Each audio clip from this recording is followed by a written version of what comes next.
Welcome, players. In this two-part series, I am going to give you the exact, step-by-step sequence to learn every essential table tennis stroke correctly.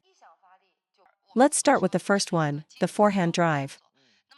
Remember, we are discussing the fundamental standard strokes. In a match, you'll need to adjust for different types of balls. For a forehand drive, your backswing should start at your side and finish at eyebrow level. So, why do amateur players make so many mistakes? Common errors include pulling the hand back, an incomplete backswing, excessive wrist hooking or dropping, a flicking elbow, a tense shoulder, or lifting the upper arm. The standard body posture requires a low center of gravity, with your lower abdomen at the same height as the table. The height reference is your abdomen, not your thighs. Position your lower abdomen at table height. For an incoming ball, the forehand drive is initiated by waist and hip rotation, keeping the legs stable as you press your weight forward to meet the ball. Your body rotation should be minimal, not too wide. Second is the forehand loop. What's the difference between it and a forehand drive? First, to truly learn the loop, you need to be about 1 meter away from the table. Secondly, your body rotation shouldn't be purely horizontal, it needs a slight downward dip. When looping, try to stand with your feet parallel. The backswing is driven by hip rotation, keeping the racket close to your body and ending with a forward hip thrust. Rotate the hip, then thrust the hip. This looping motion is much larger than the driving motion. Amateur players, pay attention. When executing a loop, you must fully extend your arm. Create a wide outer arc with your arm. At this point, you can no longer just push the ball. Why do many amateurs only use a drive to return topspin? It's because the body and arm are not opened up properly. The correct looping arc isn't being created. So, for a topspin loop backswing, keep your body level, lower your shoulder, and position your racket near your thigh. At contact, focus on an outward arc, still finishing at eyebrow level. This arc needs to be larger. The motion is bigger than a drive, and your racket angle should be more closed. A drive mostly uses borrowed power, while a loop develops the habit of proactive power generation. That covers the forehand topspin loop. There is another technique called the forehand quick counter. This shot is commonly used in fast backhand to forehand exchanges. It's not a hit, it's a counter drive. A second use is against an opponent's loop, where I use counter friction. I recommend that amateur players learn this quick counter technique. This is because our anticipation and footwork can be a bit slow. The key to the quick counter is a very low center of gravity, as you must contact the upper middle part of the ball. The method is to close your racket angle sharply, more than a drive, and take the racket straight back, not down. Simultaneously, accelerate your forearm. I stay low, close the racket, and snap the forearm. That's the quick counter. I use this technique quite often. Many players ask if they can learn the quick counter right after the drive. I believe you should first master the forehand loop system and proactive power generation before learning the quick counter. I'm teaching in a step-by-step progression. Otherwise, it's difficult to develop the feel for friction. The timing for a quick counter is mainly on the rise or at the apex of the bounce, using accelerated brushing. Therefore, it requires a solid foundation and a slightly larger motion than a drive.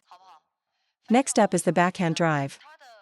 The main difficulty with the backhand drive is that the ball comes directly at you, and many players can't withstand the pressure. When facing a backhand shot, many players tend to lift their racket up or swing it out to the right.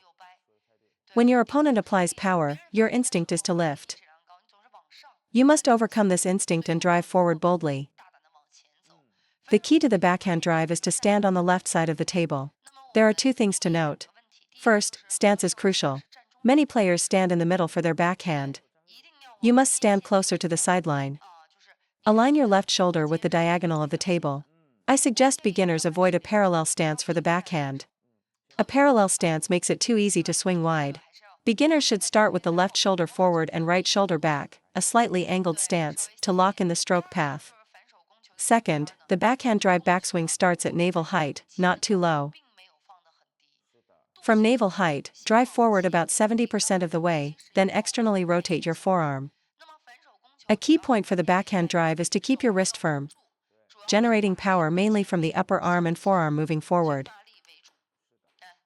Use your elbow as a pivot, and it should be slightly lowered. Remember that in the backhand system, your right shoulder stays quite low during the drive. The most critical point for the backhand drive is to not rush the timing. Most players are far too early on this shot. Remember, do not rush your timing. After mastering the backhand drive, we'll learn the backhand rip. The biggest difference is that the backhand rip corresponds to the forehand topspin loop. It doesn't mean you learn a forehand loop and then a backhand loop. The main difference from a backhand drive is that the backswing for a rip is higher, moving from the navel up to the stomach area. And the racket angle must be more closed. Since this shot also involves friction, the V-grip between your thumb and index finger must point forward, for both penhold and shakehand grips. From this base, you need to generate a very short, sharp brushing action, then extend your forearm outward. The motion is larger than a drive. For a rip, the swing is this big; for a drive, we stop here. The stopping point is slightly earlier for a drive. This is a rip. Typically, the rip starts high and has a larger motion. The friction needs to be more concentrated. Many amateurs ask if they should practice this rip. The most advanced techniques are always the ones that involve friction. So after your forehand drive is solid, learn the forehand loop. Don't waste too much time on the backhand drive. Once you can hit 20 to 30 backhand drives without your form breaking down, you should start learning the rip. The longer you only practice driving, the more you ingrain a flat-hitting contact, making looping harder. Many players who only drive for a year or two find it very difficult to learn how to loop. So, you can practice drives concurrently, nobody is stopping you. For example, when we were young, we might do 10 minutes of drives and then start looping. That's perfectly fine. You don't need to perfect the drive before starting to practice the loop. For the backhand rip, keep your elbow propped up in front of your chest. Raise your backswing, and then you can brush forward through the ball. The third technique is the backhand loop. When is it used? Never use it in a backhand-to-backhand rally close to the table. Because after you loop once, if your opponent applies a little pressure, you'll be jammed. So when do you use it? For instance, after I loop a forehand and am pulled wide, if the ball comes to my backhand, I can then execute a backhand loop. Only use it when you've retreated to the mid-distance on the forehand side and the ball goes to your backhand. This shot is typically used from mid to far distance from the table. For the backhand topspin loop, remember that contact is in front of the body, so the backswing cannot be at your side. With contact in front, the backswing is drawn into the body, primarily by sending the upper and lower arm forward. This motion must be large. This is a challenge for amateurs, as most are used to a compact backhand and cannot extend forward. You can practice the backhand topspin loop occasionally, but I don't recommend training it excessively. For the forehand topspin loop, amateurs should start by contacting the ball just after the peak of the bounce. If you want to practice the backhand topspin loop, you must contact it at the apex. Never on the fall, or you'll get jammed. Those are the three main backhand techniques. Amateur players should invest the majority of their time on the forehand topspin loop and the backhand rip. Master those, and dealing with backspin will become much easier. Alright, let's talk about the short game. First, amateur players should learn how to push, not the aggressive long push. What are the key elements of a push? For the backhand push, you must first learn to brush the ball softly, not by forcing the shot from the start. Using force will lead to errors. So when pushing, relax a bit and start by smoothly brushing the ball from a high point down and forward to your right. Once you've learned to push, I'm talking about having the ability to rally with pushes against an opponent. Find a partner and practice developing your feel for friction. I suggest that after learning the backhand drive, don't immediately jump to looping, it's too difficult. Start with the push to get a feel for backspin balls and develop your touch. First, find that feeling of friction. Start by pushing softly, aiming for 20 to 30 consecutive shots to adapt your rhythm to backspin. Slow down and focus on creating more friction. After mastering the basic push, we'll learn the aggressive long push, where you actively add speed and spin. How do you do it? You must learn to accelerate through the second half of the stroke. This means I start relaxed, and then accelerate forcefully upon contact. Use a short, explosive burst of power, brushing down and forward with a very quick motion. You should start from chest level and push towards the table's surface, not from your stomach while standing too upright. After the stroke, your racket tip should stop about one ball's height away from the table.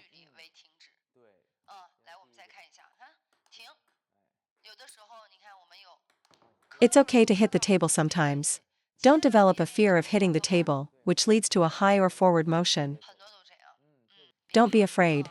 If you hit the table, your skills will improve. Position your racket in front of your chest and lower your center of gravity. For any push, long or short, you should feel like you're leaning over the table, not standing upright. This is key for short game posture. After learning the long push, next we need to learn the short push. Amateur players suffer greatly from not being able to play short, failing to move their opponent's front and back. The short push is all about a quick touch or point contact, hitting the ball on the rise. You must practice this. Don't think you can't do it, one day you will.